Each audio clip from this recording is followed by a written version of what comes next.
A very good morning, good afternoon to all of us who are on the call right now. It is our time, but we are asking to be allowed for about an extra 5 minutes or so that we can allow other participants to join the webinar. Thank you for being here on time. Thank you for keeping time. Please go ahead and share the link to this webinar. Invite your colleagues in the office. Invite your other colleagues in the environments where you work. Just go ahead if you are allowed to share the link and invite someone, perhaps your colleague who had the link and they're not yet in the room. Our numbers are still a bit low.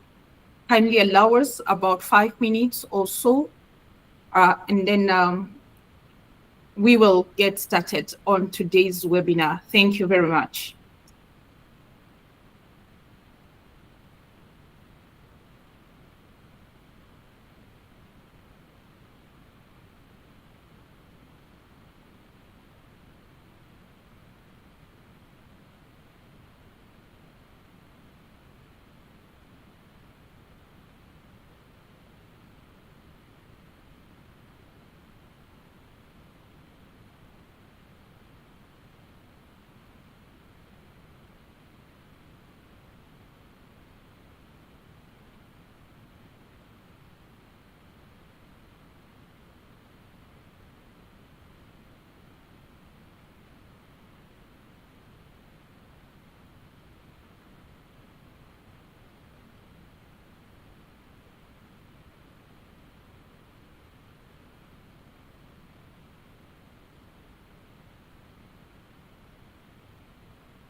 It is 5 minutes past the hour, past our time, and we would like to get started.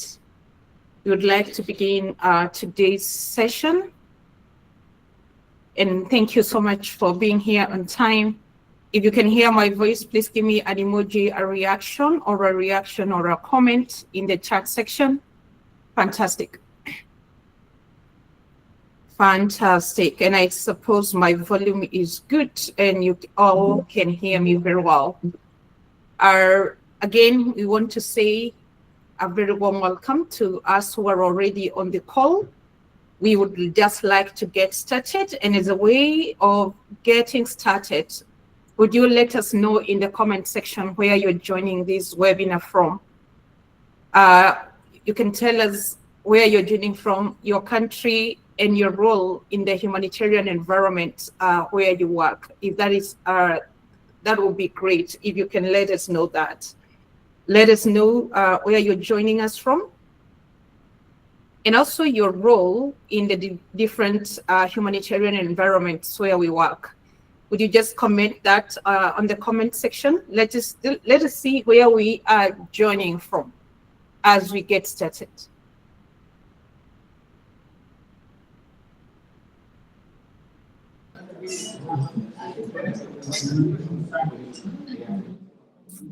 All right, Wilfred, would you kindly mute your microphone? Wilfred, thank you. Where are we joining from? Are you able to comment on the comment section? Let us know where you're joining this webinar from. If you can just write on the comment section, let us know where you're joining us from.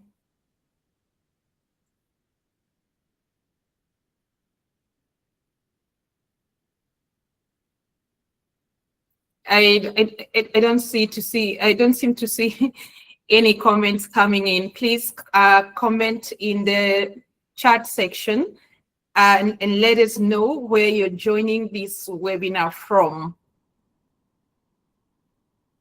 As we get started, we would just love for us to do that. Is there anyone, the bold ones, who can comment in the comment section? And thank you for the people who are just joining us. Welcome, welcome, welcome to part 2 of our webinar series that we began. Today is the part 2 of it. Where are you joining us from? You are able to comment in the comment section and let us know where you are joining us from. That will be great. If you can just let us know where you're joining us from. I don't see any comment yet, people. All right, or joining from Nigeria. Thank you. Sumaya joining from Mombasa. Thank you. I had not seen some of these comments and I can see them. Sumaya Ali is joining from Mombasa. That's Kenya. Tit Dior, I hope I'm pronouncing your name correct, is joining from Ethiopia. Good to have you here and welcome. Lual Yar is joining this is James Lual joining from where? Okay, I maybe perhaps missed that, where you're joining us from. Is it Ethiopia? I'm not sure. Ontile Kagisa joining from Gaborone, Botswana. Oh, fantastic, brilliant. Thank you so much and welcome to the call. Planet Care joining from Ethiopia. Ethiopia very well represented today. Awesome, fantastic. Aisha is joining us from Uganda. Well done, Aisha, and welcome to the call. Where are the rest of us joining us from? Where are the rest of us joining us from? And I can see just the variety of the different places where we are joining from. Thank you, James. Joining from South Sudan. I was really looking for someone from South Sudan. Fantastic. Thank you for being here. We really appreciate you. And I love the diversity of the different locations where we are joined. Fantastic. Fantastic. Where are the rest of our people? Where are the rest of us joining from? Sunny Andy joining from Nigeria. Awesome. West Africa, well represented. Thank you, Sunny. Which part of Nigeria are you joining from? Which part of Nigeria are you in the north? Are you in Lagos? Are you in Abuja? Where are you joining us from? Fantastic, fantastic. Very, very good representation from Ethiopia, from Kenya, from Botswana. Thank you so much. From South Sudan. Thank you so much. Ethiopia, very well represented. Thank you, Zulem, joining us from Addis Ababa, Ethiopia. Very, very well. Sunny is joining from Port Harcourt in Nigeria. Mochoge is joining from Kenya. Thank you so much for that. And we are so glad. Thank you for your fast responses. Please let's maintain that energy. And I would just like to say for those who have just joined us after we had already started, we would like to say a very warm welcome from the different locations that we are joining this call from. I know we bring to the room diversity, and diversity is beauty, and we represent different humanitarian environments under this room this afternoon. I would just like to get into it. And I would say a very warm welcome. My name is Beth Geshura. I am a conflict consultant, and I also teach humanitarian courses. Coming from us from Stratford International, who are the sponsors, and they're the ones who are bringing us this webinar this afternoon. We want to acknowledge Stratford for making this possible and giving us the opportunity to do this again.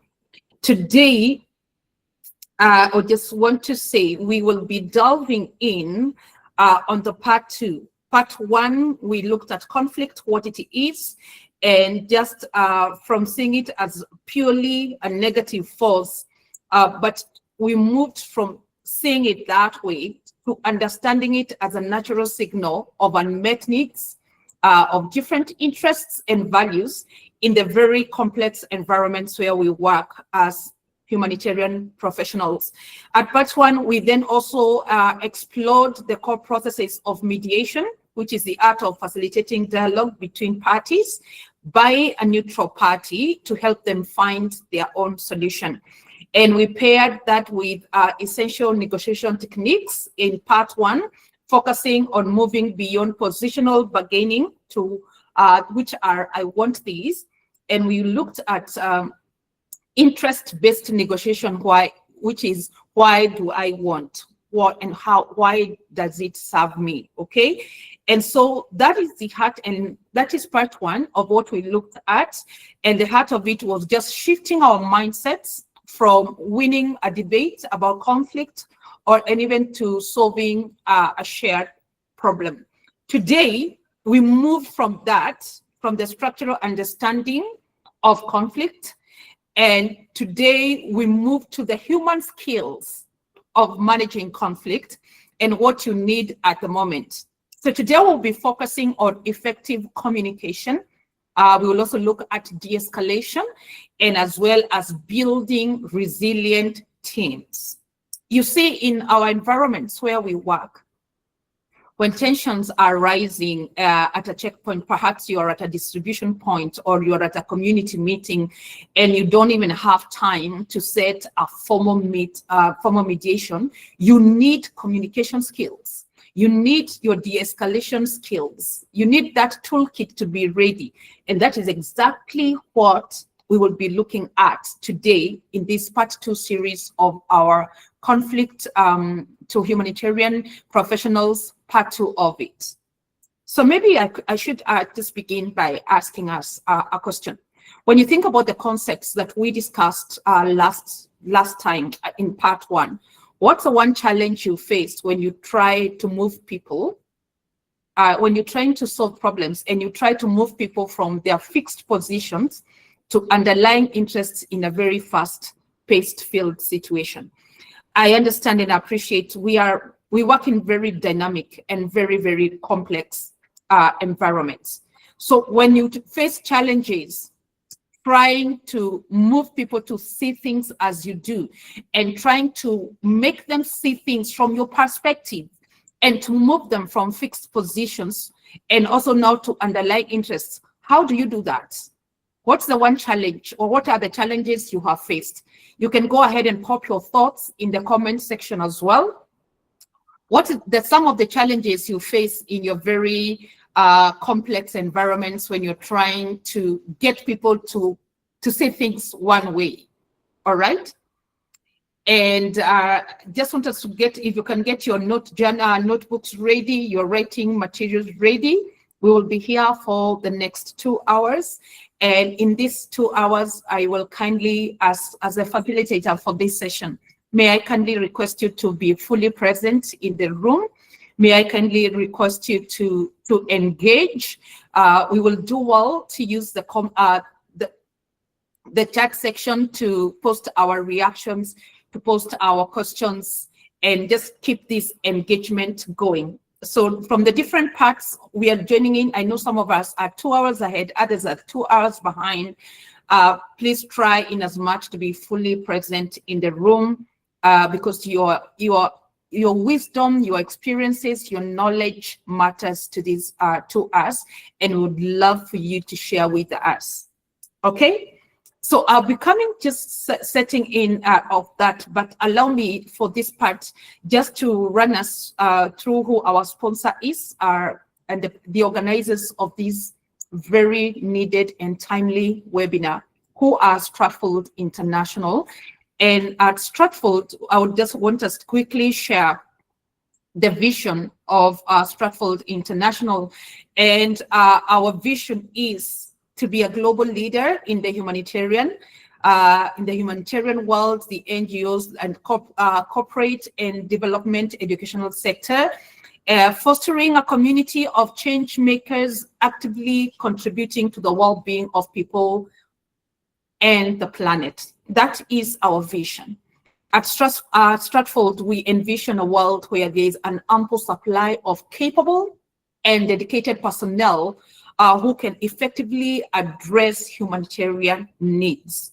We pride ourselves at Stratfold in delivering impactful, high-quality training that enhances skills, expertise, and professional performance across the different industries. We offer advanced postgraduate diplomas. We also offer professional diplomas, certificates, and short courses, as well as on-site training workshops. So we can do this for your company, we can do this for your NGO, we can do this for the organization that you represent in the room today. We do offer, and we would be happy to offer any training or workshop that your staff may need, depending on the needs of the environment where you are. Kindly allow me to highlight some of our courses here at Stratfold. Our courses are, and they are short on your screen. I'm sure you can see that on your screen. We offer monitoring and evaluation, accountability, and learning. We also offer courses which are offered both in English, I should mention. They are offered both in English and French. We offer courses in grants management, water, sanitation, and hygiene as well. We also offer courses in financial management, in human resource, proposal writing and fundraising, procurement and supply chain management, courses in data analysis and gender-based violence, and the last one, but not in any way least, climate change and sustainable development. I know we fall in these different categories, and you can also expand your knowledge. You can expand your knowledge, because knowledge is important as professionals. You can expand your knowledge in any of these fields, and you will do well to register for any of these courses with us. All our courses are accredited by ACTD and USA, so you can be sure that you will receive quality, credible value for your money if you register with us. Okay, I'm not sure you can see my screen. Okay, let me see. My screen is not moving. I don't know why. Just a second. Let me see. All right, there we are. Our mode of delivery, we offer both online and on-site workshops. Our courses, many of them are online, and We offer a comprehensive suite of solutions and hence just empowering you who are the change makers through these learning and on-site workshops. So enroll with us today. We would like to make an invitation to you today at this point. Allow me to make an invitation that if any of these sounds like an area you are interested in, you will do well to register with us. On your screen, you can take a screenshot, you can take a photo. On your screen right now, those are our contacts. You can log into, you can contact us through WhatsApp, you can call us, you can write us an email, and you can also check us through our website that is displayed on your screen. Currently, we have December and January intakes going, and therefore you're right on time to sign up for any of those courses, which I'll also recap at the very tail end of this webinar. So let's get into the business today. And today we are here on the part 2 of learning for humanitarian professionals. Last week, not last week, sorry, the week before, we did have, we demystified conflict. We demystified what conflict is. And we said this is a natural part and unpredictable part of humanitarian work. We also looked at the processes of mediation and negotiation. And we looked at what mediation is, how it runs, and the role of a neutral third party, who is known as a mediator, and the role that they play in being a catalyst for dialogue and a catalyst in addressing conflict. We also really did look at some of the negotiation techniques that we may need to employ. At one time or another in your work, you will play the role of a mediator, or you will find yourself on a negotiating table. And that is what we looked at by and large in the last, in part 1 of our webinar series. So today we move to the human skills. Today we equip you with the skills that you need then in doing your work, executing the work, your work very well. So today we are looking at effective communication, we are looking at de-escalation and building resilient teams. Our webinar objectives are displayed on your screen, and we are saying one of our objectives is to enhance cross-cultural communication capacity. Let me just move these logos so that you can see it then well. And also to build capacity and to build your skills in fostering collaboration, which is the holy grail of tackling and looking at conflict. We also are seeking to strengthen you with communication skills and promoting long-term conflict-sensitive practice amongst all of us. So allow me to say, buckle up for a very in-depth 2 hours, an engaging 2 hours. And may I just kindly then recap, just say and invite us to engage. Invite us to fully engage. Please put your questions, your comments. We would love to see them in the comment section as we proceed. We begin with effective communication for conflict prevention. Effective communication for conflict prevention. I don't know whether you can see this on your screen. Perfect, fantastic. You can see it that as well. And we want to begin by asking ourselves then, what is effective communication? And as you think about that, I want to just pose a scenario to us. Imagine you are a humanitarian professional who works at a distribution point. Perhaps you distribute food, or you distribute aid of any kind, medical care. And wherever you are in that distribution point, the resources you have are scarce. And because of that scarcity, you observe tensions rising. Okay, or in your area where you are dealing with the scarcity of resources in the different countries that are represented here. Some of us from Nigeria, from South Sudan, from Ethiopia, from Kenya, from Uganda. I would like for you to just imagine in your mind right now that you are involved in distributing aid or foodstuffs or whatever humanitarian things. We distribute clothes, we distribute medical aid, many things that we bring interventions. And so in that scenario, you observe that tensions are rising, and you observe multiple community leaders speaking loudly over each other. Or even in your team, in your office, picture a situation where tensions in the room are rising and people are speaking loudly over each other. What do you say? As a leader, assuming maybe you're the team leader, or you're the country manager, you're the country head, or you're in charge of you're the project manager, you're the project lead, you're the one in charge of your office or in charge of your team, and you observe in a particular scenario, tensions are rising and people are speaking loudly over each other. What do you do in such a situation? What do you say?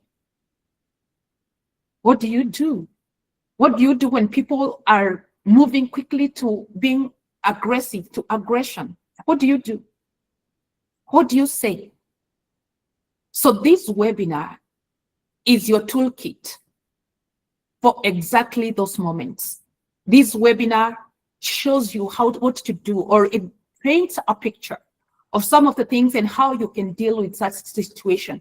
Because we work in environments working with people. All of our projects are about people as humanitarian professionals. As a mediator myself, my work, I ordinarily deal with people every other day. I deal with people in the offices. I'm a consultant dealing with people. I could visit projects to see. And I observe some places tensions rise. People cannot listen to each other. Teams cannot work together as a team. And people begin shouting at each other or just shutting each other out. Then what do you do in such a scenario? Today's webinar is exactly tailored to give you glimpses and to share nuggets of what you can do and some of the ways that you can handle such a rising and a very place, an area where there is tension, and you're wondering, okay, I'm here, what do I do? I'm here, I'm a leader, or I'm visiting a community, or I'm heading a team, then what do I do? This webinar is exactly tailored to help you with that. And we quickly shall move to effective communication. What does this mean in humanitarian work? Not just in corporate, not just for university students somewhere who are seated, but for you as a professional who deals with people every day, who is leading projects, who is working in very harsh and complex environments. What then is effective communication for you? And what we recognize is that the areas we work as humanitarians, we work in very high pressure environments. Most of them are multicultural. Our resources are usually scarce or limited. And this environment by itself creates a very unique communication breakdown. And that is why exactly today we are saying we need to be effective communicators. We need to understand what is communication, what it is not, and what is the best way. So by definition then, in humanitarian settings, effective communication is the deliberate, number one, it has to be conscious. It is deliberate, adaptive, and ethical process of exchanging or sharing information that is meant to build trust, to enable collaboration, and to facilitate action amidst conditions of acute stress, asymmetry, cultural diversity, with the ultimate goal of reducing suffering and upholding human dignity. I know that is a mouthful. This is a mouthful, but it is the best way perhaps to just explain to us what communication is. As humanitarians, we don't just merely pass information. In the environments where we work, in our very dynamic field, in our industry, we don't just merely transmit messages, but the co-creation of understanding, it's understanding that our communication creates stakes for survival, because often the context or the scenarios are chaotic and the margin for error is usually very, very, very slim. Your likelihood of miscommunicating, your likelihood of issues spiraling out of control are real. So when you think about communication, think about it being a deliberate effort. It's also adaptive. It's not one size fits all kind of thing. It is also should be ethical. Okay, so we are guided by principles. We are guided by ethics whenever we share information. And it is a language, as we will see. How you handle communication is a currency in the field of humanitarian. You can land yourself a promotion. You can grow your career. And this one, you can hold me down to it by how well or how good you are able to manage communication. It is a deal breaker. It can be a make or break. And that is why today we are looking at it. So kindly take notes, kindly shoot questions in the comment section, and or you can raise your hand. Let us engage in the comment section of what do you think. All right. So communication then, what do we say? These are hallmarks, the ones I'm highlighting right now. They are hallmarks of communication and they guide us. And we say communication then, it is purpose driven. First of all, it has a purpose. We don't just pass information. It is purpose driven. It's action oriented. Whenever you're passing on, remember it has to be purpose driven and action oriented. Communication or effective communication is a trust building currency. And you build trust with the different stakeholders, the different players and actors in the environments where you are. Effective communication in humanitarian is also very deeply contextual and very culturally attuned. It is not what happens in Kenya, for example, and how effective communication, how people in Kenya communicate will be something different, because we know there are terms or there are non-verbals we will look at in a Kenyan context will look very different from a Nigerian context, for example, or what could pass as acceptable in Botswana in as far as communication is concerned. What is acceptable in Botswana would be not acceptable, for example, in Uganda or in South Sudan. So it is deeply contextual and very culturally attuned. We serve, culture is a key factor in our work as humanitarian workers. Effective communication is also a safety and protection mechanism, because you can create safety, we'll see. It is also very radically listener-centered. We don't communicate for ourselves, we communicate for the ones listening, for the ones receiving the information. So as humanitarian, because of the complexity of our work and the dynamism nature of our work, it has to be radically listener-centered. It navigates asymmetry with humility. Asymmetry, by the way, I mean ranks, okay? Or authorities, understanding levels and ranks of authority. How you can communicate to, for example, people in a population in a humanitarian environment. When you go to communicate to, let's say, armed groups or organized crime groups that work in your environment, or how you communicate to village elders, to community leaders, or community, because they shape opinions. You need to be you need to be cognizant that I am going to meet with stakeholders and they have the power to make or break the project that I am concerned with. And finally, we say effective communication is also resilient under pressure. And we will see what that means by the end of this webinar. It is very resilient, because resilience, the ability to keep going and not break, the ability to stretch without breaking. Effective communication plays a very key role when it comes to all that. Is there any question as far as that definition? And just laying context for us, laying context for this discussion today, before we move then to what are some of the ways of effective communication. If there's any question, please shoot me questions in the comment section. Any reactions? Thank you for the thumbs up. I see them. Thank you so much for the thumbs up. Keep them coming. Keep the thumbs up coming. And for those who are joining, welcome. We've already begun today's webinar. We would also like to encourage you to go ahead and share the link and invite somebody, because this is very helpful in your work. This is you investing in yourself and in your work. So go ahead and share share this invitation link to other people. Please let us avoid sharing anything on the chat section that is not related to the webinar.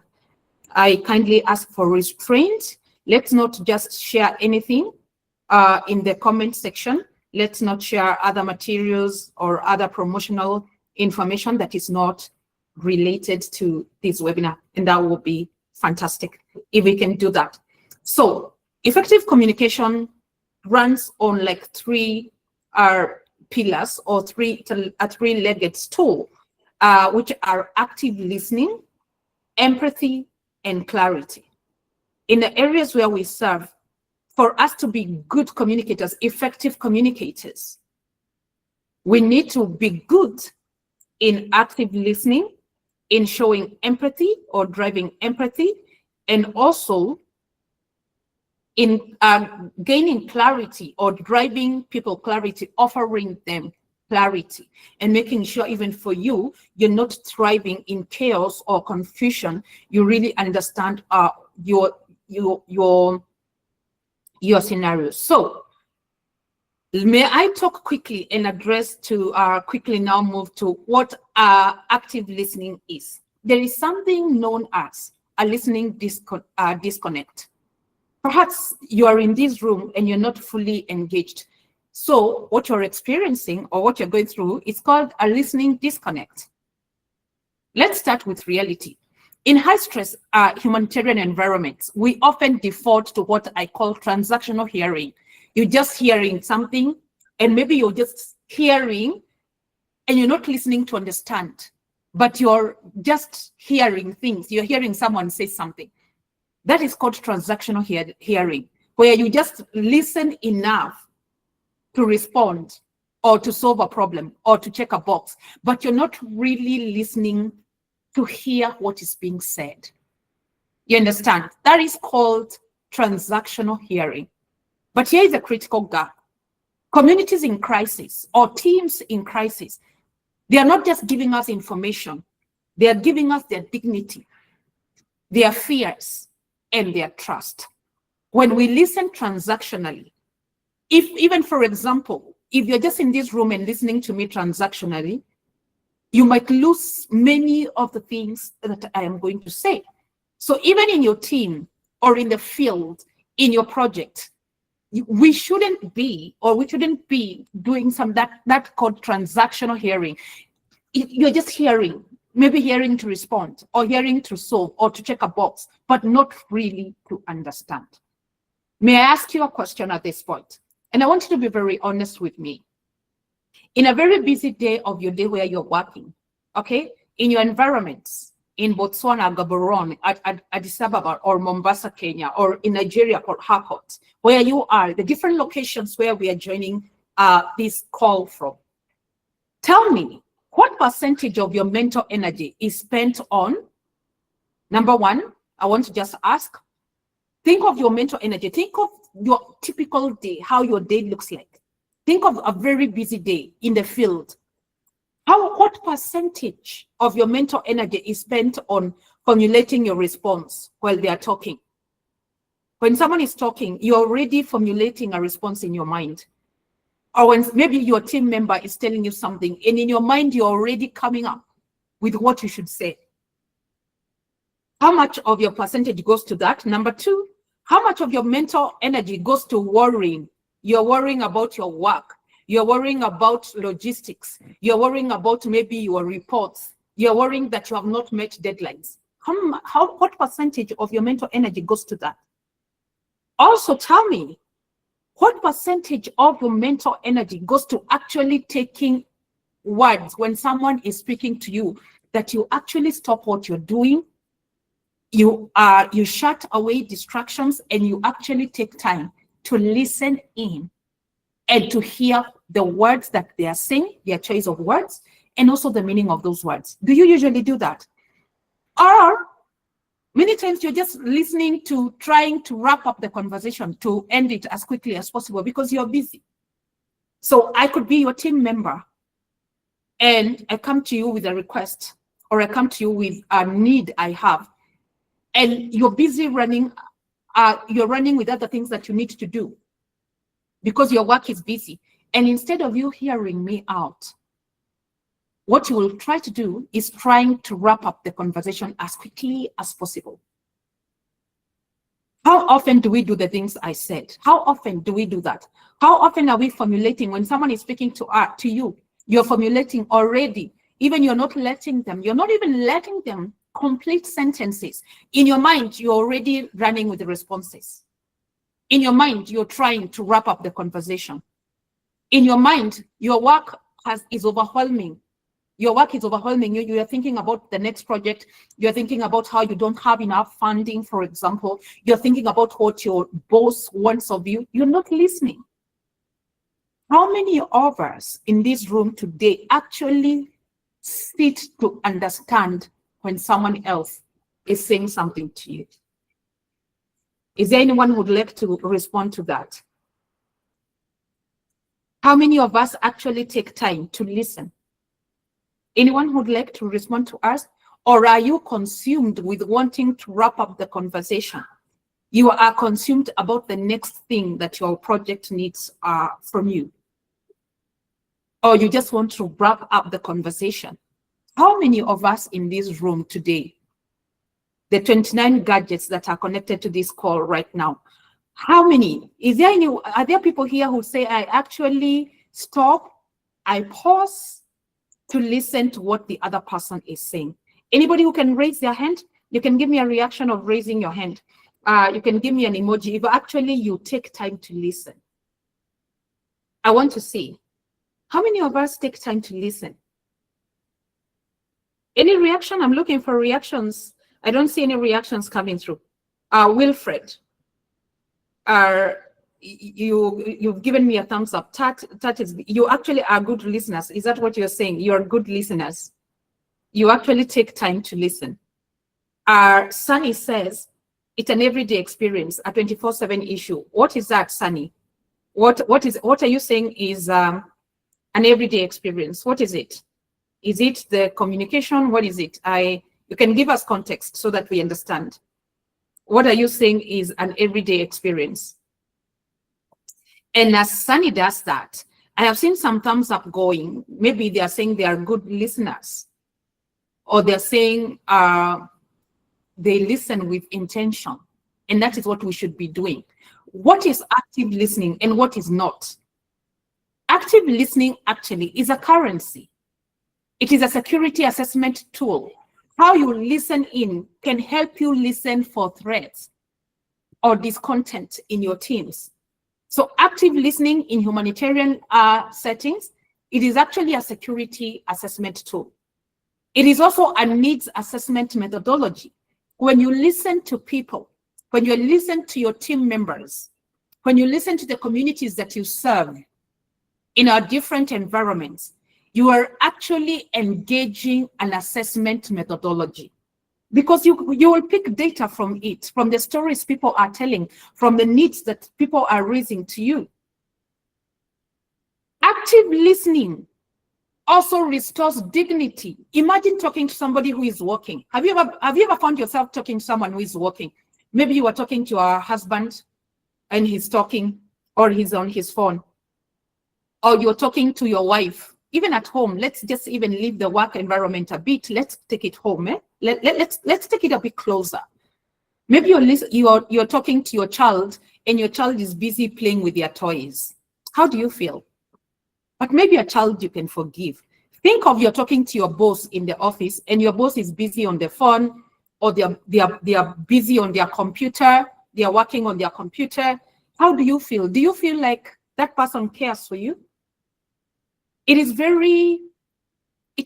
not dignity. It's very annoying. At least for me, I know if I come to speak to you and you're busy on your phone, or you're walking, or you're starting your car, you're not even listening to what I say. Many of the times I will not even say anything. I'll just stay silent. because I know, especially if it was a weighty matter, because I know you're not hearing what I'm saying. People communicate for emotions. People communicate because they have unmet needs. People communicate because their lives are under threat. People communicate out of fear because they have fears. People communicate because they have unmet expectations. And then when they are speaking to you and you're not hearing them out, you're actually, what you're giving them is what I said is transactional hearing.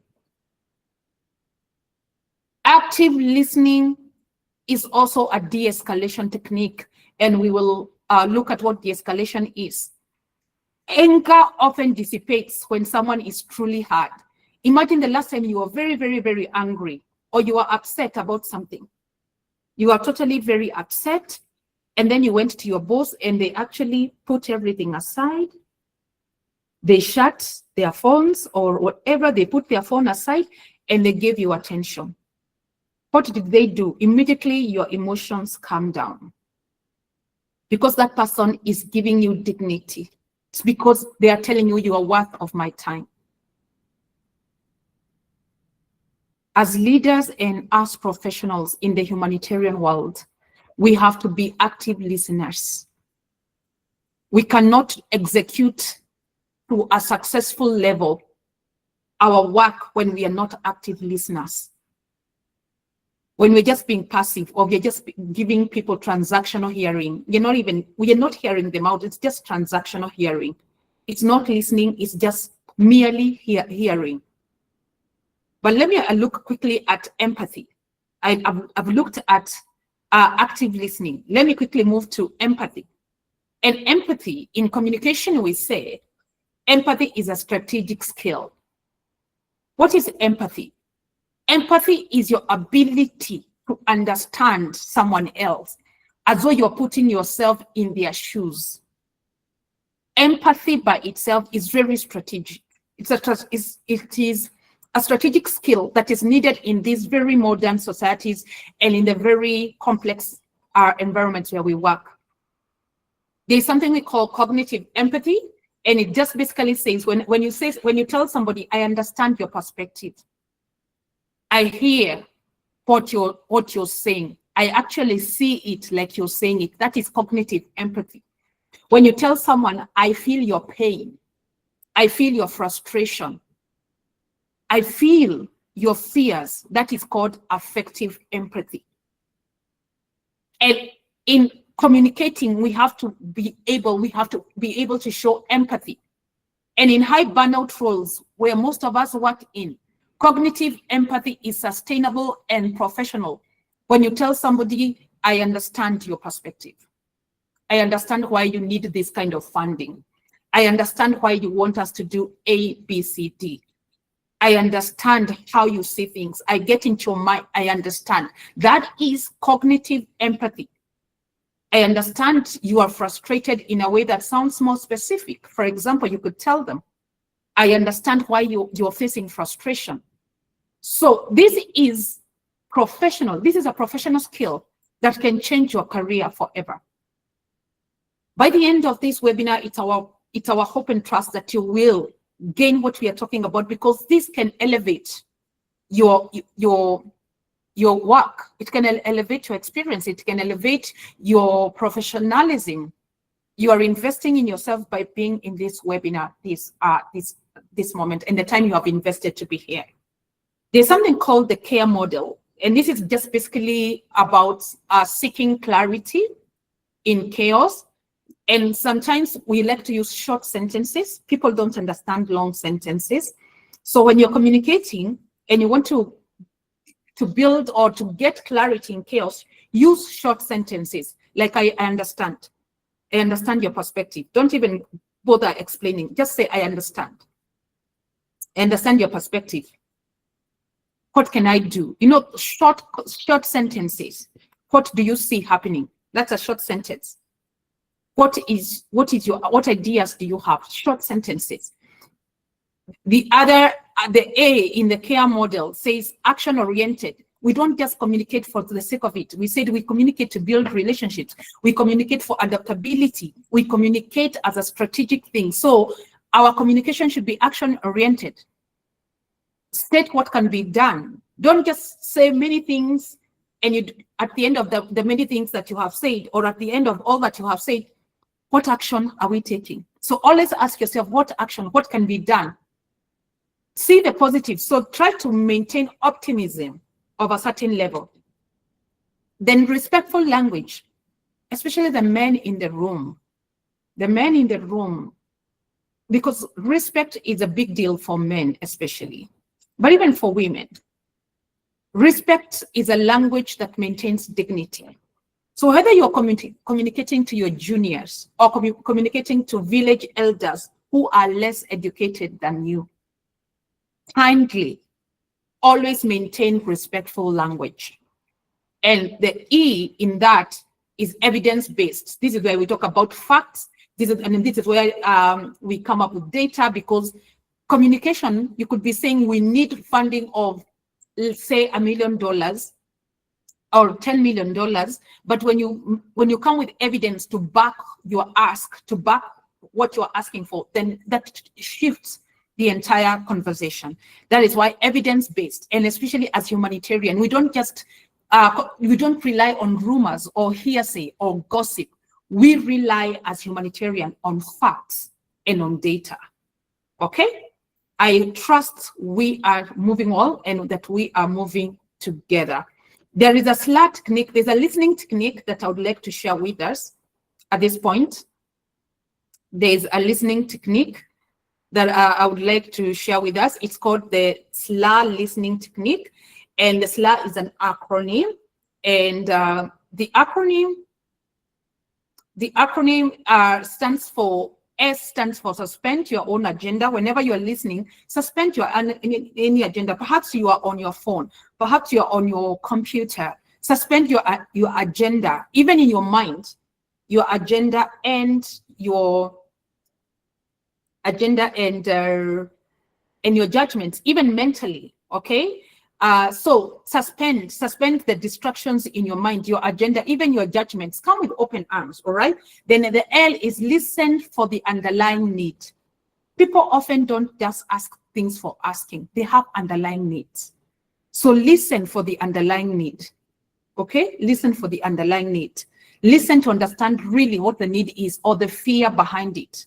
Okay, when someone says we need more tents, for example, because we fear our children are unsafe, hear the need, understand the need, get the need, okay? So suspend your own agenda and your judgments, even mentally, not just outwardly, but also inward. Then listen for underlying needs, then acknowledge what you hear without necessarily, you don't have to agree with it, but acknowledge it. I say, I see where you're coming from. I see your pain. I see how important this is to you. I see why you are asking. Acknowledge. You may not necessarily agree with it. You even may not necessarily action it immediately, but acknowledge. Okay? Acknowledge what you're hearing. And the R in the listening, this is for listening techniques. And you can use this anywhere in your relationships, at home. Listen. Okay? And then respond appropriately. You might say, I hear you. I understand. And maybe I don't want to overpromise or give promises, but this is what I can do. I can do A, B, C, D. Respond appropriately. Let it not be you that people come to you and listen to you and you don't respond. You just give them a look and you're not responding. The SLA listening technique, respond, acknowledge, respond. And also you can also give your side of perspective. You can share with whoever is communicating to you your side of perspective.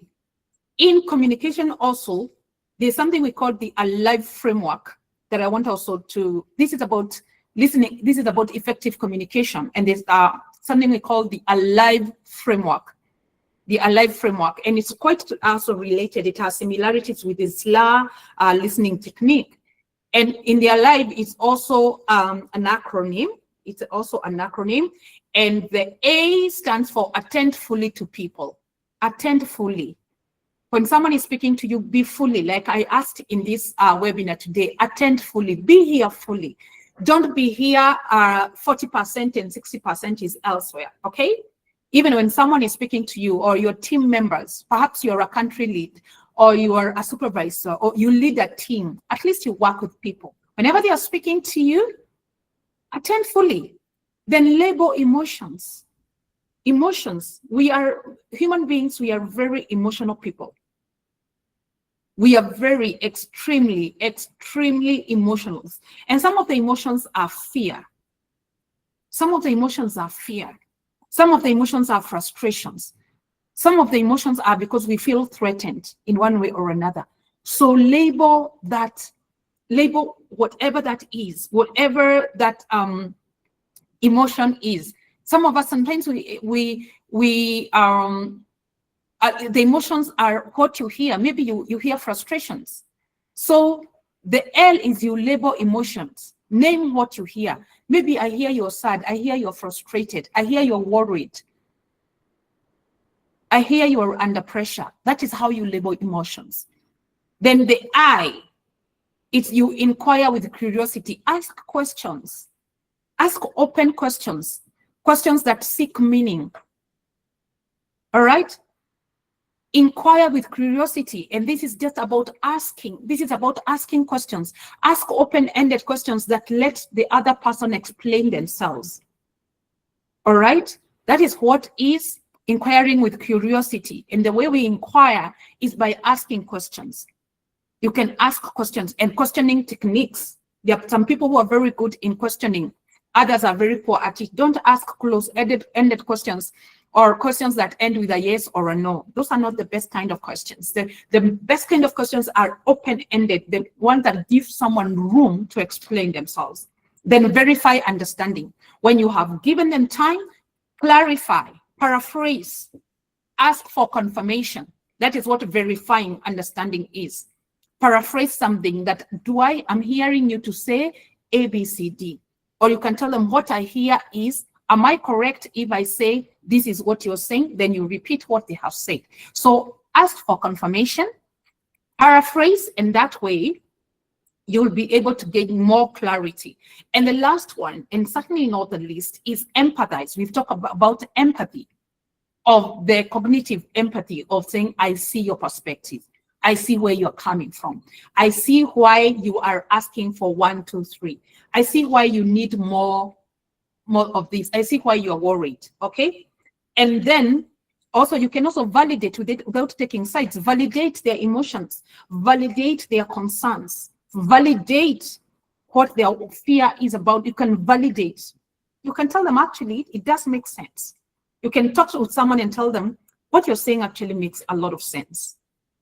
All right. So in your workplaces, in your offices, I want to encourage you after this webinar, go try these techniques. You can try even with your colleague. You can try with your team members. You can share this information with them, whatever we are learning here today, and we will share these slides with you. Try and exercise the SLA listening technique and also the ALIVE framework when communicating. All right.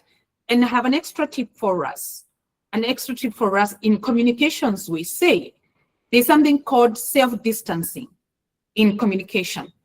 So whenever you are faced with a difficult decision and you don't know whether to turn right or to turn left, or you are in a situation, try this. You can try this. I have found it to work. Try and step back, even in your personal life. This works in your relationships. It works at home. It works at work. It works in different levels, okay? In your mind, or try, step back and observe your thoughts and your feelings like a supportive friend. Imagine your best friend, or if you have a very supportive friend, whenever you go to them with the needs, they give you time, they give you attention because they are supporting you.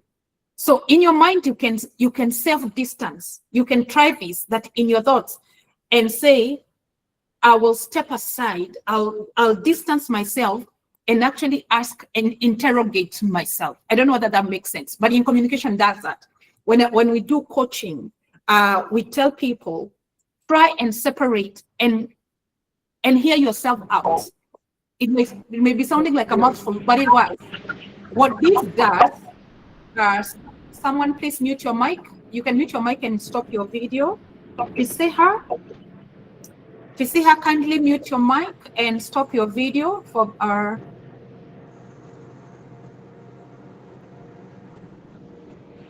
Fisiha, kindly mute your mic and stop your video.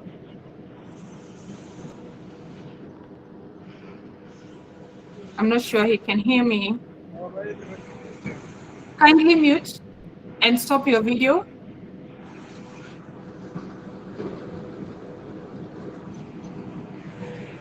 All right. Okay. Thank you so much. So self-distancing helps to cool down intense emotions. Sometimes you're stuck. You are ruminating. What is to ruminate? You are overthinking, or analyzing, and you're feeling stuck. You are overthinking, you are analyzing. You even get analysis paralysis, because you are overthinking a situation. You're overthinking and thinking. So when you distance yourself and say, why am I actually feeling this? How can I support myself? Where is this coming from? What are my triggers to this? It helps to cool down intense emotions. It can cool down anxiety. It can cool down anger. It can cool down even embarrassment, because now you give yourself room to say things more clearly, whether it is in your own personal life or in your relationships or even at work. Always take a step back, reflect, think about the situation critically. Think about it critically, try and name your emotions, then ask, why am I feeling this? Where is this coming from? Can I handle it differently? Or what can I do differently? That is called self-distancing. It is you stepping out of your own emotions. And you could go a long way with that. All right. I hope we're going on well. And if you have any question, kindly shoot me any question that you may have. Any question that you have in the comment section. I haven't seen any question yet. If you have any question, please shoot it or let it pop in the comment section, and we will respond to your questions. Now, there are some barriers to effective communication. So these barriers could be cultural barriers, just to highlight a few. These are barriers to us communicating effectively, like cultural barriers or stress barriers. And how they would play out, there are some high contexts and some low contexts. There is also stress. Sometimes we are communicating when we are under stress. So the stress effect is a barrier. When you are stressed about something, you cannot communicate effectively. So you need to manage stress whenever you need to communicate. And effective communication, remember we said, effective communication is a currency in the humanitarian environments where we work. It's a currency. It can open doors for you. It can give you a promotion, or it can break your career. Do not underestimate the power of effective communication. And one of the barriers we have to overcome is stress. When you are under stressful, in a stressful scenario or under stressful circumstances, your communication is often not the best. It's distorted because you have other things happening within you. All right? You have other things happening within you. Can you see my screen? All right. Yeah, there it is. So stress management is one of the key things you need to do for you to manage well, for you to communicate effectively. You need to manage stress. And also you need to avoid assumptions. Don't assume you know what the other person is saying to you. How many times do you sit, or you're working with or you have a meeting, you go to a meeting, for example, in their populations where you work, and someone is telling you something, and you're already assuming that you know what they're saying. That's a barrier by itself. Or you walk into a room already with conclusions in your mind and assumptions in your mind. That will hinder effective communication. At this point, I would like to ask you, what do you think, what are the other barriers? Because there are many other barriers to stress, to effective communication, other than the ones I have highlighted. What are the other barriers? There are other barriers that exist for us, that hinder us from communicating effectively. What are the other barriers? Would someone share with us? What you can say, put it in the comment section. What other barriers exist? Culture, different cultures. How is culture a barrier? Like I had explained, what is acceptable in Botswana as a culture may not be acceptable in South Sudan. So culture can be a barrier. For example, you are an international humanitarian worker, you work in different countries, you are posted to different environments. What you are used to in one culture may not pass in another culture. It actually could even make it a thing. Culture is different. What is acceptable in the Middle East, for example, what is acceptable in the Middle East culture is not acceptable maybe in the African culture. Very diverse cultures. So culture in itself, you need to understand different locations, different environments, different cultures have ways. There are even some words that we use like LOL. If I use the acronym, if I was texting you on WhatsApp and I used the acronym LOL, what do you think LOL means? LOL. If I said LOL, I'm chatting you on WhatsApp. What is LOL? LOL means different things in different cultures. For example, other barriers. Thank you for those who are communicating, who are engaging in the comment section. Fantastic. Very well. And I see other barriers. Language can be a barrier, a big barrier. If you're posted to West Africa, for example, you're moving from East Africa where English is a prevalent language and people ordinarily, primarily communicate with in English. And you move to West Africa where in some countries they just use French. Or you move towards South. Or you move to the Middle East where some people have language, maybe English is not their preferred language. Maybe they prefer to communicate in Arabic. So language, yes, is a barrier. Gender is a barrier. Men and women communicate differently. Have you ever heard of the joke that women are from Venus? Are we from Venus or from Mars? Men are from Mars, women are from Venus. We are from different planets as men and women. Men and women. Because women, we are emotional beings, but men are very logical beings. Men think sequentially. So yes, gender can be a barrier. And you need to know, am I going to communicate to women? Am I going to an all women meeting? And how do women are emotional. Women are emotionals. Women are into details, some of the details that don't even make sense.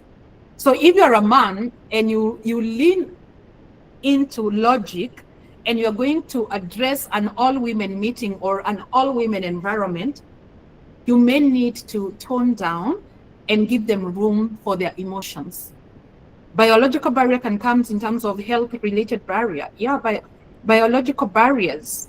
Do you mean in terms of age? What do you mean by biological barrier in terms of age? Terms of age. Okay, those are some of the barriers. LOL means laughing out loud. Not always. Not always. I challenge you to go and find out. LOL doesn't always mean laughing out loud. It has other meanings. It has other meanings. So if you're communicating, especially using other words, you might find out what you wanted to communicate is very different from what the other person gets it. So how do we overcome barriers? Whether they are cultural barriers, stress-related barriers, we have to go beyond a high context and a low context. What are for example, the urgency or the patience in relationship building?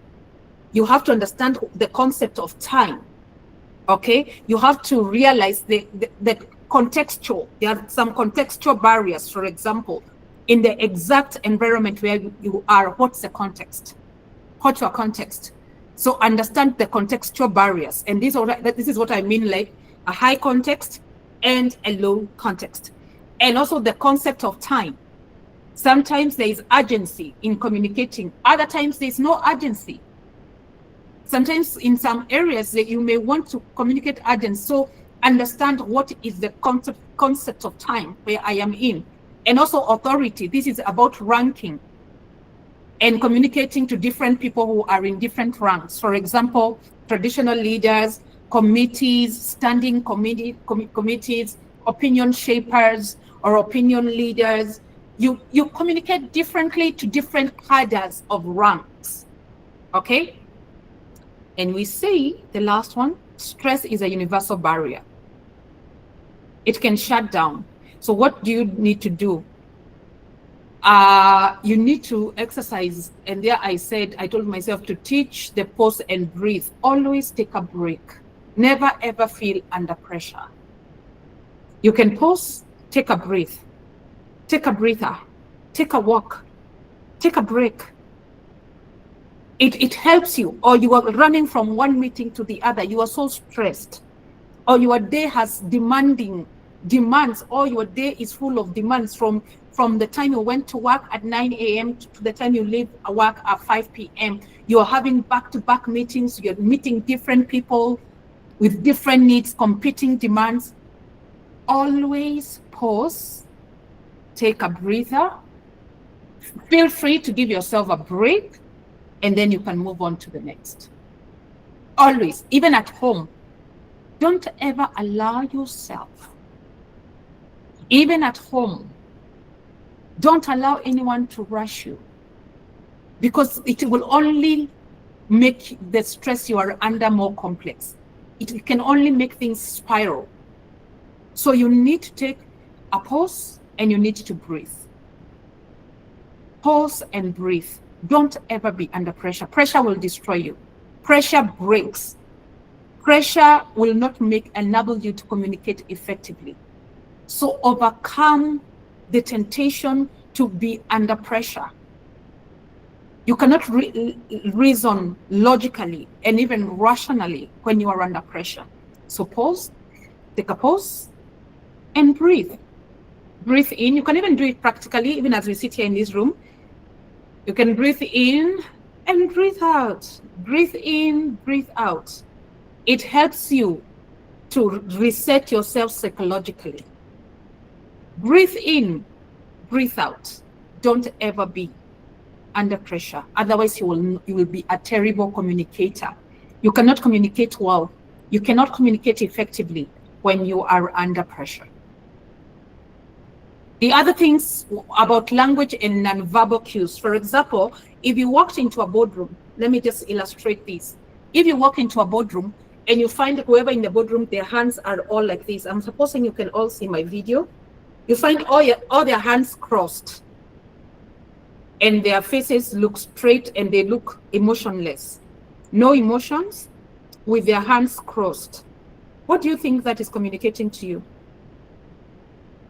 What do you think that is communicating to you? If you walk into a boardroom, the boardroom where you are in, you find everybody, or you find your team, or you go to a village meeting in the different locations in Nigeria or in Addis Ababa, you go to a meeting, you find them, they are crossing their hands and their faces are straight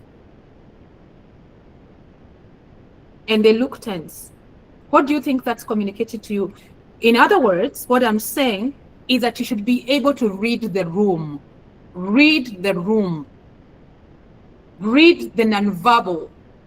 Read how they sit, how the people are seated down. Read the tone, how they are communicating. What if they're just shouting? Or you walk to an office in the morning, your boss asks to see you, and the boss is shouting at you. What do you think your boss is saying? Is that a time to make a joke? You cannot make a joke in such an environment. Yes, Sunny, it does communicate tension or anger, or those people are rejecting you. One of the signs of someone rejecting you is when their hands are crossed. When their hands are crossed like the way mine are crossed like this, and I'm looking at you, and my posture and my body language looks like this, and I have no emotion. It could be a signal that I don't accept you, I reject you, I don't like you, you're not welcome here. It could also say you're not welcome here. So you have to navigate that and know, how am I going to break through this? How am I going to navigate this? Yes, unfriendliness. Some people don't say they don't like you. People will never tell you they don't like you, but watch their body language. Watch their tone, watch their posture. if you go somewhere, you are posted in your humanitarian context, and you find people, they are warm, they are smiling, they are shaking hands with warmth. What does that do to you? It gives you confidence, isn't it? It gives you confidence. When you find people are acknowledging you, they are acknowledging you, they acknowledge your presence. You are welcome there. They are showing you friendliness. You are welcome there. I was in a meeting sometime. I went, and everybody and this was a team I had never met. This was a team I didn't know them. At least in person, I had never met them. I only used to meet them on virtual meetings, like the way we have this meeting. It's a virtual meeting. So I used to see their videos and their names. And then I was posted there to go and work with them in a physical environment. And when I landed there, they received me very well. Well, not all of them. Some of them didn't receive, but at least most of them were very receptive. What that did for me, it gave me confidence. It put me at ease that I can do my work with ease, that I am not, this is not a hostile environment. I can speak my mind. I can contribute. I can do my work well. So usually in communicating, we don't just communicate with words. We communicate with tone. We communicate with non-verbal cues. We communicate with our posture. We communicate with emotions. We communicate with the variation of tones. All of those, some of those are all ways, some of the ways that we really, really communicate. Okay, so you need to understand the pace. When someone is talking to you very slowly or bored, or you find people are leaning on their desks, they're not even looking at you, or someone is avoiding eye contact, you need to be able to decode that and then find a way to navigate through that. Our time is moving much fast, so I will not belabor on non-verbal cues. I've given a lot of examples on that, and at this point, I would like us to move to towards de-escalation and understanding de-escalation. De-escalation remember, we are talking about conflict in humanitarian settings. So how do you de-escalate? How do you de-escalate conflict? And how do you manage high tension? Maybe at this point, may I invite us to tell me, what do you do when you find yourself in high tension scenarios, high tension circumstances? How do you manage those ones? In the scope of your work, in the area of your work, in your office or in the field, in your projects, how do you manage high tension environments? Is there anyone who can tell me? How do you manage high tensions? How do you de-escalate conflict from a very high level to a low level? That is de-escalating. When you move it to this, from this high level to a low manageable level, what do you do? I know I'm speaking to professionals, international professionals who have experience in the humanitarian, and often in the humanitarian, there's a lot of tension and there's conflict. How do you de-escalate? How do you manage high tension environments? Anyone who can tell me? Anyone who can share with us? Sunny, thank you for being very engaging. Where are the rest of us? Please, may I encourage many more engagements in the chat section. Let's engage. Let's share experiences. That's how we learn. We learn by sharing experience. So Sunny says, in a very high tense environment, you pause, you appraise, and you negotiate. I love that. Fantastic. Brilliant. I love that. You pause. You pause, you appraise. In other words, you try and understand and calculate, and then you negotiate. I love that. Thank you, Sunny, for that. Any other way? Someone had raised their mic, their hand, sorry. I saw someone with their hand raised. How do you de-escalate? How do you manage high tension? Even in your office? Yes, Batusi, and I hope you're in a quiet environment. Would you unmute and share with us how you manage high tension environments? Yes, thank you. Fantastic. Go ahead. I think I'll start by establishing how the tension came about so that I can distance myself the emotional attachment and try to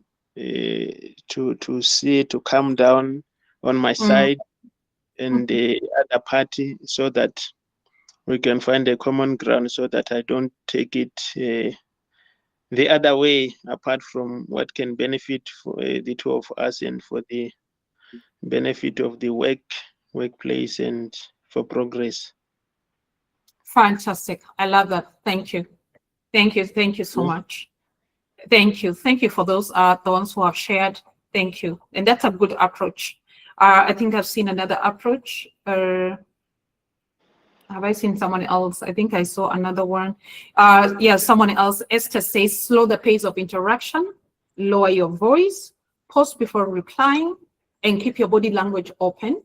Tension often drops when one person refuses to escalate. Yes, I agree. You refuse to be a party to emotions. I agree. Fantastic responses. Those are very, very fantastic responses. So let's begin by asking ourselves, what is de-escalation? And when we say de-escalate, what exactly do we mean? So and what we mean by de-escalation, it is a deliberate, it's not a happenstance, it's not a mistake. It doesn't just happen, it has to be deliberate. It's a deliberate methodical process of reducing the intensity or the immediacy and potential for violence in high tension interaction or situation, okay? And the primary goal of de-escalating is ensuring physical safety. You don't want someone throwing their fists at you or jumping at you.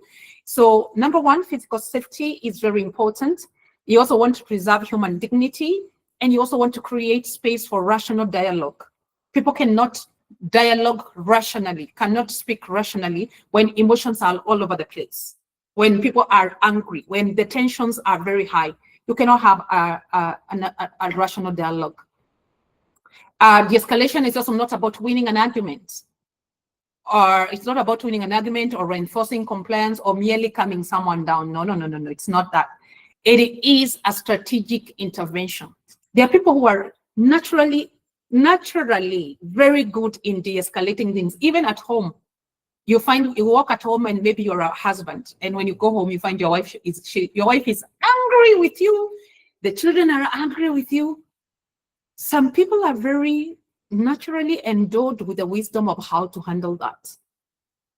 Others, they don't know. But that's what you're saying. De-escalation is a strategic intervention to lower emotional and physical temperatures of a volatile environment before any harm occurs.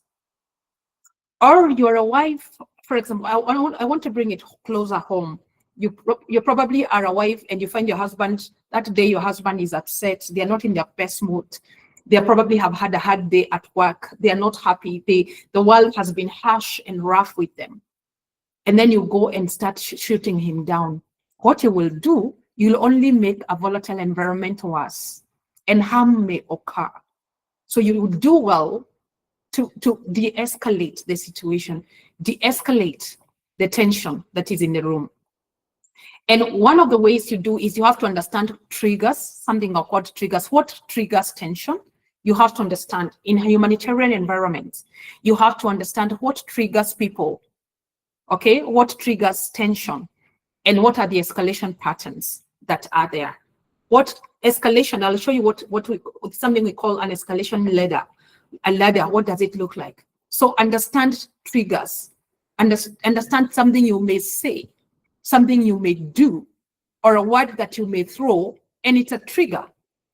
Triggers could also be scarcity. Maybe in the office, all different departments are fighting for funding, or jobs are under threat, okay? Jobs are under threat. And people are just angry, they're upset, they are under threat, they are worried, they're in fear.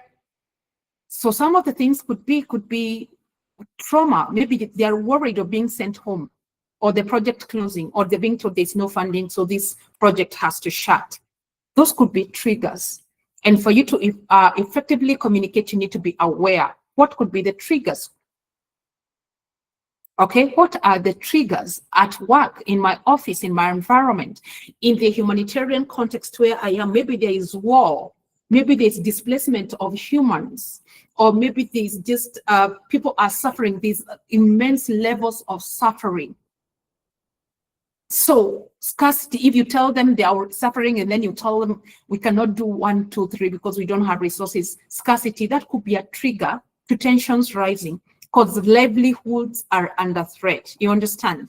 So understand triggers in every context, and there's no one size fits all.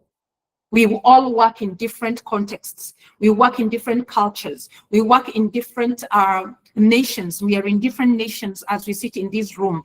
Understand triggers for the project where you work. Understand what would be the trigger, and then you do well to avoid those triggers or find a way to suppress the triggers or to navigate through the triggers.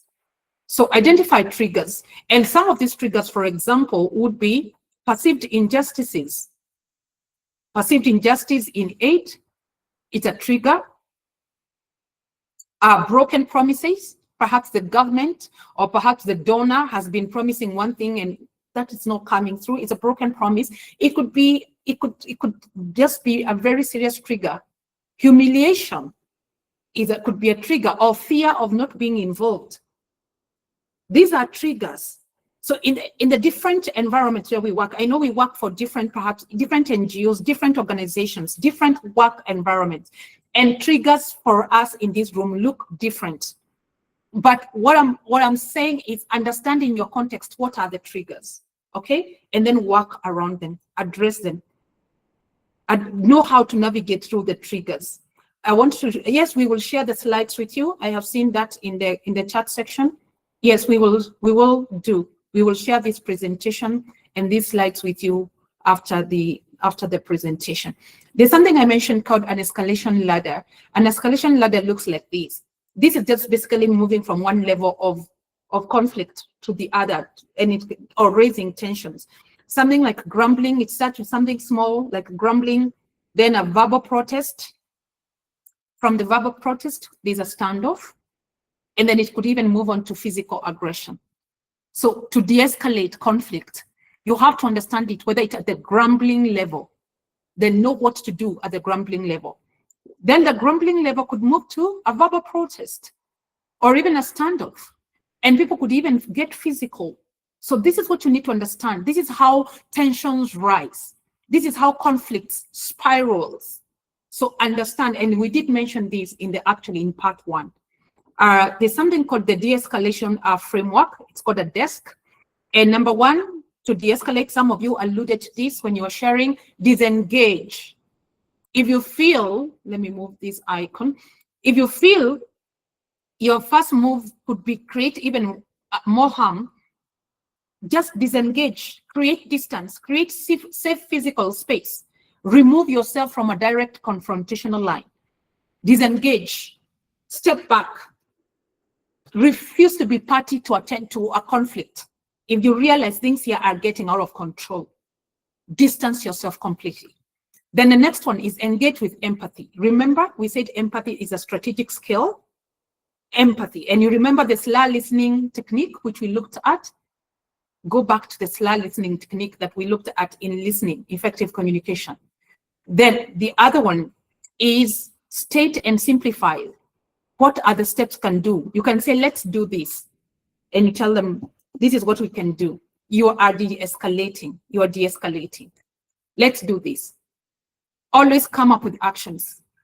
Then create choices or consensus. Offer choices if you can. And you can ask them, would you prefer to do this or the other? Would you prefer to wait here in the shade, or would you like me to send you a community representative to update you? Give people choices. If you realize they have come to you for help, tensions are rising, and maybe there's nothing you can do at the time, you can offer choices to get to a consensus. Our time is moving, so I'll start rushing right now. We have just a few more slides to go. There is something also in de-escalation we call the LETS model. The LETS model is an acronym. And someone said this, I don't know whether it's Esther or someone in the chat section says, one of the ways that you de-escalate is you lower your tone. Speak calmly, like I am doing right now. Speak calmly. Lower your tone. Don't shout at people who are already angry. Don't shout in places where there is already high tension. Calm down, calm down. Exit the struggle. Try and creating a different way out. Find a way out for exiting the struggle. Then address emotions. Tell them, I acknowledge, and this is what we are saying, acknowledge emotions, label emotions. Today we've talked a lot about emotions because emotions play a great big role in either de-escalating or even in communicating. So target emotions, address emotions, watch out for emotions, hear emotions, be quick to read emotions. And then shift goals, shift perspectives, shift perspective. Be the one who sees the larger picture. Maybe for the people in the room, they're only seeing up to a certain level. Shift, enlarge their minds, expand their views, create pictures, create a bigger world, shift goals, and then you can win people's consensus. You can win them actually when you shift goals. So to de-escalate, you can use this. Lower your tone, exit the struggle, the more picture that stays there, address emotions, label emotions, acknowledge emotions, see emotions, then shift goals. And always it says in de-escalating, your safety is important. Safety is important. So safety and ethics are a deal. You have to balance both in de-escalating conflict. You're de-escalating conflict, you're de-escalating tension. So safety first, physical safety first. There has to be safety first. Then you have to they have neutrality like a mediator. We talked about this in mediation. Take, in many instances, take a neutral position or a neutral posture. So neutrality to win people over to you, to bring people over, to de-escalate, take a neutral position. Then also offer realistic commitments. Don't just offer commitments or solutions for the sake of it. Be realistic in what solutions are you going to provide. What solutions are you suggesting for your team or for that particular situation where you are in? And as we bring this to a close, I would like now to quickly move towards building resilient teams. And here we talk about collaboration and resilience. In building resilient teams, collaboration and resilience. Collaboration is the holy grail. Whenever we teach about conflict, there are different ways of dealing with conflict. For example, you can avoid conflict, or people can compete, or people can, but we say collaboration is a win-win. Collaboration, everyone wins in the situation. In the conflict, in collaboration, it's the holy grail, it's the highest, where you come together. So collaboration in humanitarian settings, it is the intentional practice of working together, okay? It has to be intentional. It has to be deliberate. The intentional practice of working together across roles. Maybe you have different roles, you are the project manager, you have to be able to collaborate with other people, other team leaders, other people in your organizations. Being able to, the ability to work together across roles, across cultures, across organizations, and even sectors towards shared humanitarian goals. So this is larger than you. This is not about any one single person. It's working together. Working together. You may even bring another NGO on board, bring in the government or bring in the private sector, bring in local administration, because you're working towards a shared humanitarian goal. And the core components of collaboration are trust. Collaboration is the foundation of all teamwork. And when people know that you're not just there to win or to make a name for yourself, they actually give you room. So it's a foundation, even in your team. For those of us who are here and you're leading teams or a team, please always speak the language of collaboration, working together, bringing people together. The other one is shared purpose. There is alignment around humanitarian principles and mission.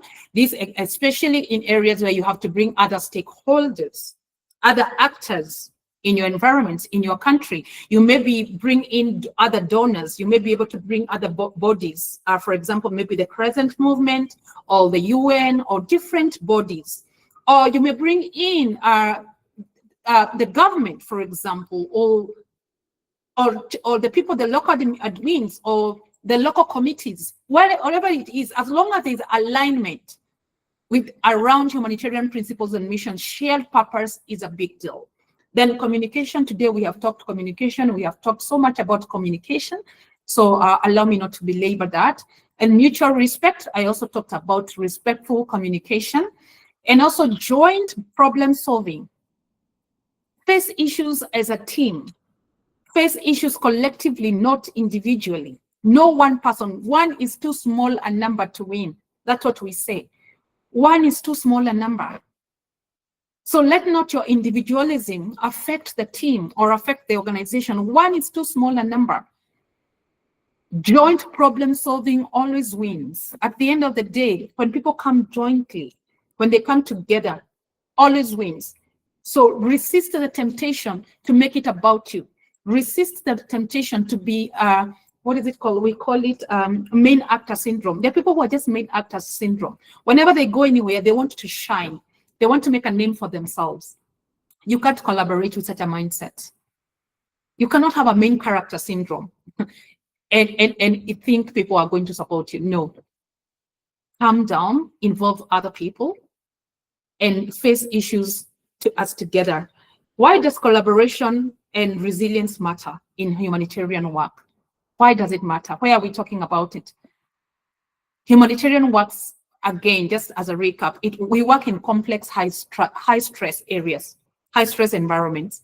And miscommunication here or competing priorities are usually very, very common. And our resources are never enough. Funding, we only get about 45% of the funding of all we need. So imagine with scarce resources, miscommunication is about to rise, and scarce resources contribute. Collaboration and resilience are protective factors. They protect you, they reduce burnout, they minimize conflict, and they strengthen operational effectiveness. That is why we need to collaborate and we need to build resilience. And the other one is resilient teams. Always stand. They adapt better. They withstand setbacks. Even under extreme pressure, resilient teams stand. So one of the takeouts for today's webinar is you'll get out of here with the mindset of building resilient teams in your different environments where you are. In that high stress environment, in that multicultural environment where you work, I want to throw a challenge to us to have the mindset of building resilient teams. One of the way we do that is through collaboration. So let's look at some of the barriers to collaboration. And because I want to create time for questions and answers. Barriers, competition is a barrier. Competition for resources or for visibility. Visibility is what I was meaning, like a main character syndrome. Even in a team, some people just want to be seen. They want to be seen like they're the ones doing everything. That is a barrier to collaboration. Organizational hierarchies, more often than not, the organizational hierarchies where we work in our environments, they usually pose a serious challenge and they become a barrier to collaboration. Language and cultural barriers, we looked at that. Personal stress, burnout, and exhaustion you could be you're just personally exhausted. That would be a good time for you to take leave, to take away some time off from work, because you may not be able even to be rational or to see the bigger picture. So personal stress, and when you are under stress, you cannot see even the why of collaboration. Information holding. I have worked with people like this, and I really don't like people who hold information personally. There are people who holding information is withholding information. They may know that I need a certain information that would be helpful in my work, and they intentionally withhold it. That is what we call information holding. Or they just lack transparency. How do you collaborate with such a person? And I have found myself often in teams where people just hold information. What for? I keep asking, what for? We are working as a team. No one person is shining. It's the team, it's the organization, it's a community. So information holding resists the urge to withhold information. Remote or fragmented teams, these are teams that are not speaking one language. And by one language, I don't basically mean like French or English or the local languages. I mean, they don't have one mindset. They don't have one goal. They are fragmented. Each of them has their own agenda. Such teams are barriers to collaboration. mistrust between local and international actors, for example, or mistrust between an NGO and the government. The government may be thinking you are there for other motives or other agenda, and that creates a barrier by itself. Okay, so any question up to there? Please let's take questions at the end of the webinar. I'll kindly give some time for a question or two or three. So let's look at resilience. And what is resilience? Resilience is the ability in humanitarian context, and this I say it's a humanitarian competency. You know, the way you need other competencies in your work, you need resilience as a competence. Resilience, the ability to not quit, the ability to stretch. So resilience, anyway, before I just use other words, it's the ability of individuals or teams, and we see the different levels of our resilience, the ability to absorb stress or to adapt to challenges and recover from adversity. In another world of my life, another hat that I wear, I do something called resilience coaching. I train individuals and teams about resilience. Because for you to make it even in life, even in your own personal goals, you must have the ability to absorb shock, the ability to bounce back.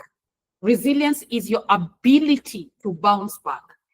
And we bounce back as individuals, we bounce back as teams, we bounce back as organizations, we have our bounce back even as nations.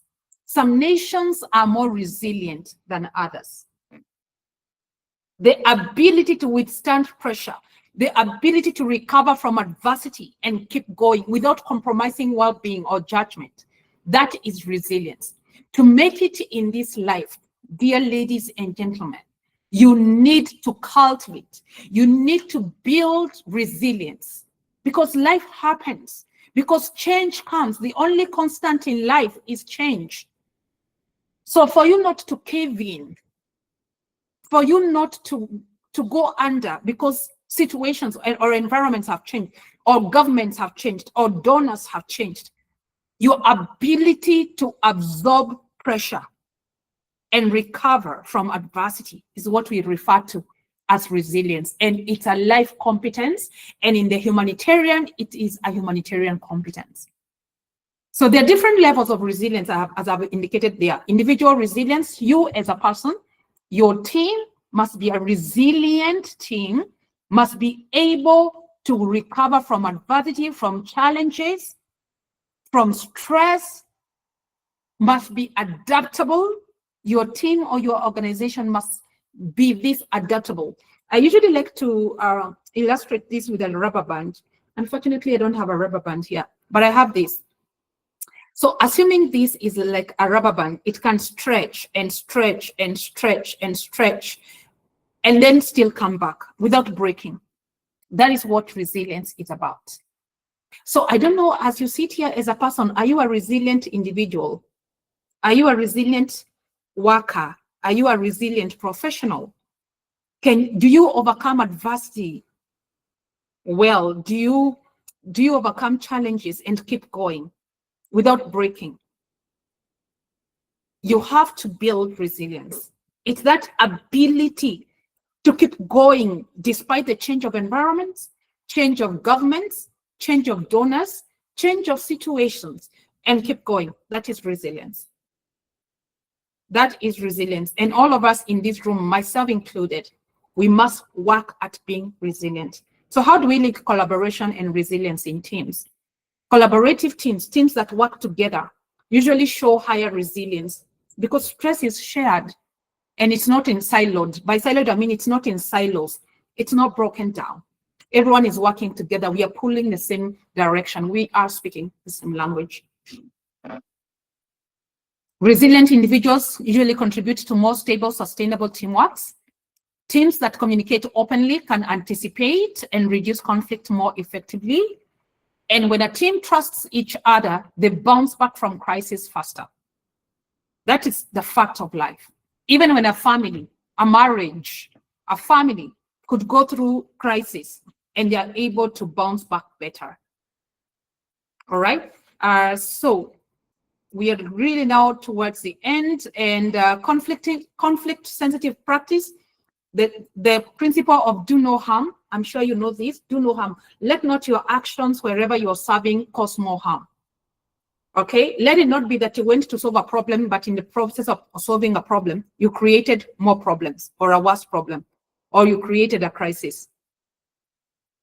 That is the a conflict-sensitive practice. The feedback loops, always feedback. Feedback is the breakfast by which we live by.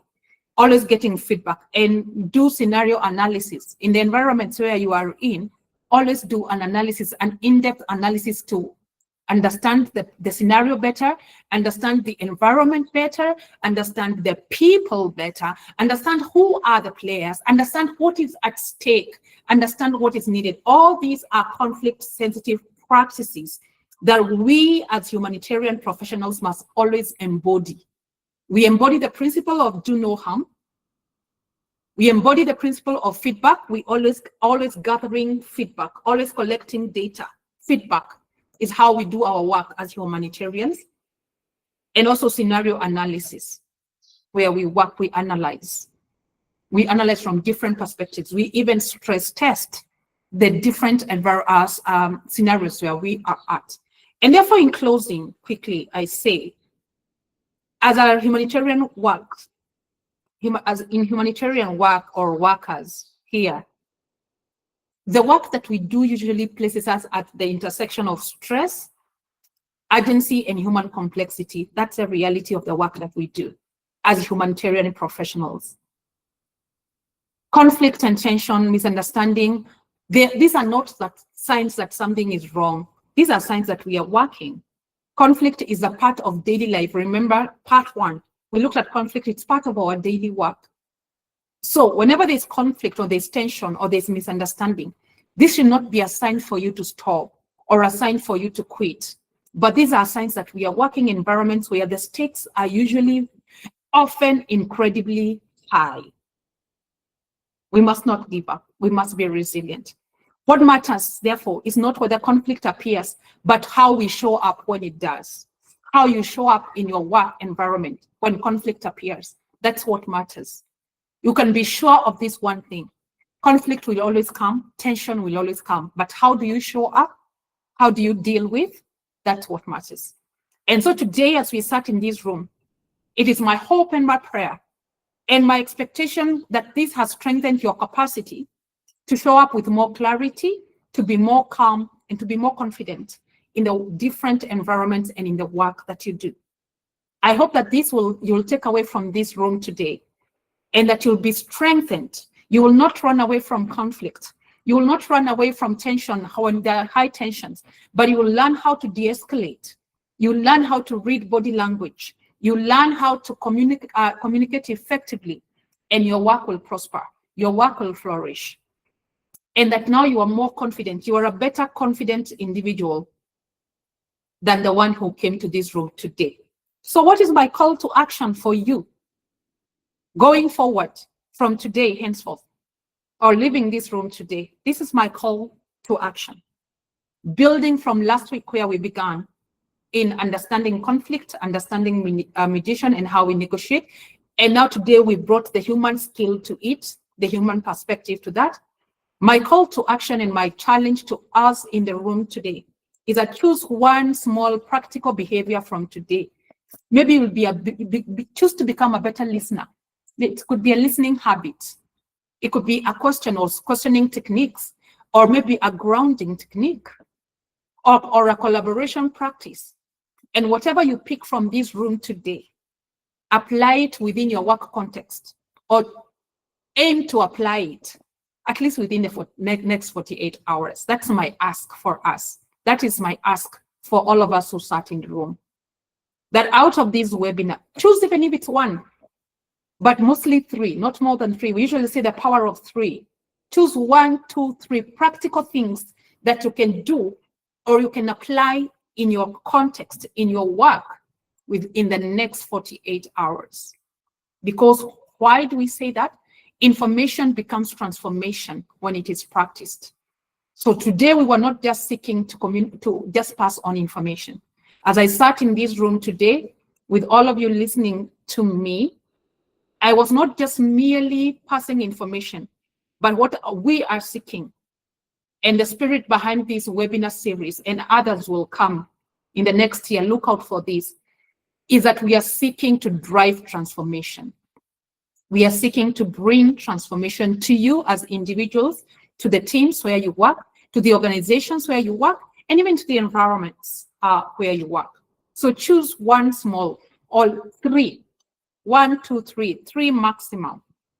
When you become 3, it's doable. But when you have an overwhelming list of 5 or 6, it's overwhelming. You may wonder, where do I start? And I have 6 things to do. So I'm asking for 1 or for 3 things that you're going to do differently from today. 3 things that today, what are you going to bring or what are you going to do differently? Okay, so the tools we have shared today are tools for preserving humanity. The humanity for the communities that you serve. So as you go back to your environments, and as you go back into the complex realities where you work, I invite you to carry this mindset, to see yourself not just as a humanitarian responding to needs, but beyond that, I hope that you will see yourself as a conflict competent practitioner. I hope now you have better understanding of conflict, how to de-escalate conflict, how to communicate within conflict, how to collaborate, and how also understanding resilience and building resilience. And I hope that you will see yourself as a conflict competent practitioner, shaping the very environment where you work. Because every time you listen to understand, you are preventing a spark, you are preventing tension. Every time where you choose words that calm, where you choose your words carefully, where you choose words that empower others, those words, they build a bridge. They are bridge builders. Every time you safely de-escalate a volatile environment, you're not just protecting yourself or protecting the people. You are preserving possibilities of peace. You're preserving humanity. You're preserving posterity. So your role as a humanitarian or the humanitarian practitioner, then it is a vital role. It's a very vital role. And when you weave the skills that you have learned out of this webinar, and you weave them into the fabric of your daily actions, where you work, where you sit, then you become more transformative. You become an agent of transformation. So as I bring this close now to a close, and as I invite us to bring in questions, if you have a question, please I'm inviting questions. May I take this opportunity to really thank you, every one of us in the room, for the incredibly important work that all of us do, and for your dedicating your time to becoming even more skilled by attending these webinars. My earnest hope and trust and prayer to you is that you will stay safe in where you are working, that you will practice with intention the things that we have learned throughout this webinar from part 1 and today part 2. And I pray that you will have compassion that matches your capability, that you'll be a better worker, you'll be a better conflict manager, and better in resolving conflict wherever you sit. So at Stratfold, we really, really want to say thank you. Thank you so much for your time. Thank you for attending these webinars. We have pinned our contacts. Please get in touch with us on how to enroll for any of our courses. Excuse me. Please get in touch with us. We will share these slides. We will share these slides that we have used for today. And we just want to remind us that our courses are available. May I just put up that? And they are taught both in English and French, because I know we are scattered through different jurisdictions, through different countries. Our courses are there on your screen. I hope you can see our courses, yeah. And they are taught both in English and French. Please do well to reach out to us. Contact us through email, through WhatsApp. Pay a visit to our website, and also give suggestions of other webinar topics that you'd want for us to look into going forward into the new year 2026. What other webinar topics would you like for us to host? And we'll be glad to do that. So please, we invite suggestions from you. What topics would you like us to look at? What part of this do you feel touches more of what we have just shared in part 2 today and part 1 last week, part 1, that you think you need more resources on? We can always come back and host more. If you need other topics in our webinar series, we'll be happy to do that, okay? Is there any question? And thank you, Sunny, for that compliment. Thank you so much. Thank you for your engagement. It has been a very, I see a practical question here. In a situation where humanitarian workers are caught in a cross of altercation and assault right on the field of duty, due to a transferred aggression against the government or multinationals by locals who are aggrieved, failure of a social contract or social corporate responsibility with our people, what immediate and practical measure will you take in such a precarious situation as a humanitarian worker? Very fantastic question.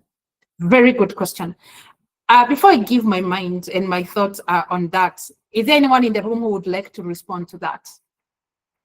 Before I give my thoughts and my take on that, when you find yourself in an altercation, you find yourself in the middle of different stakeholders. For example, they could be multinationals or locals or even the government of the nation where you are at, and you find yourself in that situation.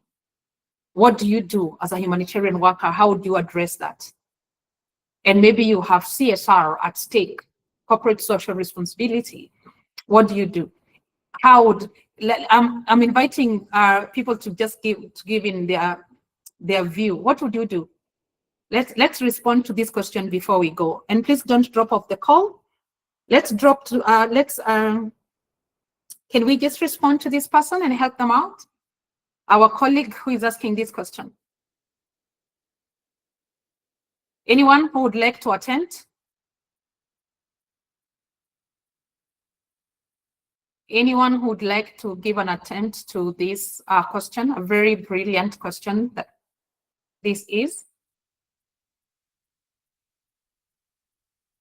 Looking once to see if there is any response. Looking twice in the interest of time. We have about 2 minutes remaining. All right, okay, let me try and attempt to answer you. Whenever you find yourself like this, you have to do a scenario analysis of what is at stake and who are you against. Why do I say this? Fighting many times, more often than not, putting yourself in an aggression against the government is a futile exercise. What am I saying this? I want you to think in terms of power balances or power imbalances. You don't want to find yourself in a situation where you are forcing or pushing the government to flex their muscles. They can close your operations in a day. They can close your operations. So what would you do? You need to take a step back, analyze the situation from multiple perspectives. What is at stake? Who are the players? Then explore possible solutions. Explore solutions. You need buy-in from different stakeholders. You cannot go at this alone. You cannot. You cannot do this by alone. So take a step back. What is at stake? Answer that. Do an analysis of the scenario. Who are the stakeholders or the actors in this particular scenario? Because you have mentioned multinationals. Now, multinationals, they have power. Some of them are connected to government. Honestly, if you put multinationals and local actors on a scale, who goes higher? The multinationals might win, but there are scenarios where the locals can also win because the locals can say no. The locals can enforce policies. The locals can know this is not allowed here. So take an in-depth scenario analysis, then explore solutions, explore possibilities, and also ask yourself, who do I need on my side to support me? Who do I need? Who can make a difference on my side? Because when some people are on your side, you win even before the battle starts, when you have some people on your side. So perhaps if you have the locals on your side in some scenarios, that could be a win. Perhaps if you have the multinationals on your side, it's not one size fits all. It's an in-depth understanding of what is at stake, what is at play here. And those are the steps I would take. I hope I've communicated. Thank you, Janet. Janet really says, gives a response. Thank you so much for the presentation. Very helpful. I'll surely enroll. Someone says, thank you, Janet. Please enroll.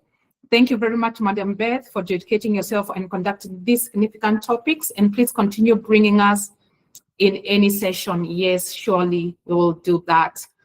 Thank you so much for this Lucy says, thank you for these informative sessions. It surely has been. Can we get more reactions? Any reactions, any suggestions of topics that you feel we can do in the coming year? Because in the next webinar, I think we will see you in the new year. In the new year is when we are likely to see you in another webinar series. But we look forward to you enrolling.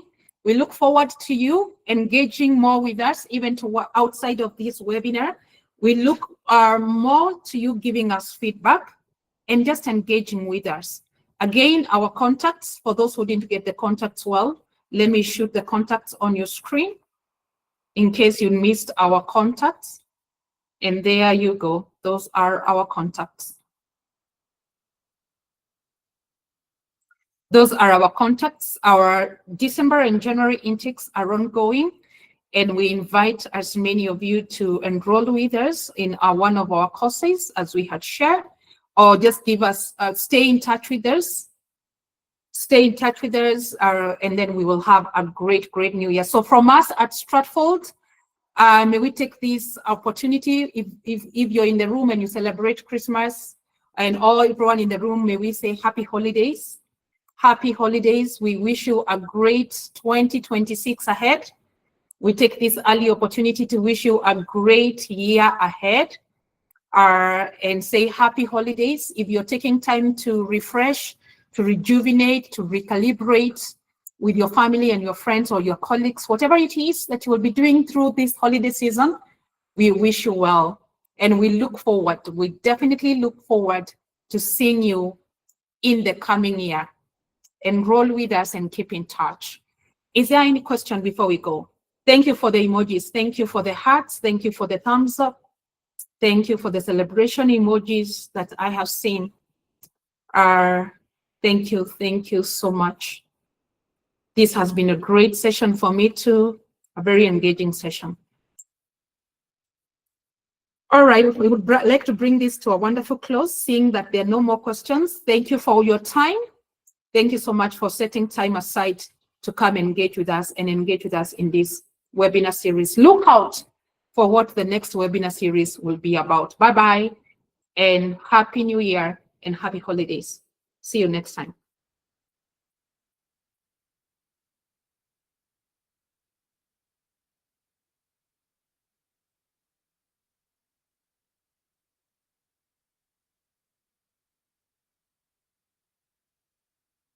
Yes, we will not forget to share the slides. We will share the slides. Thank you, Martin.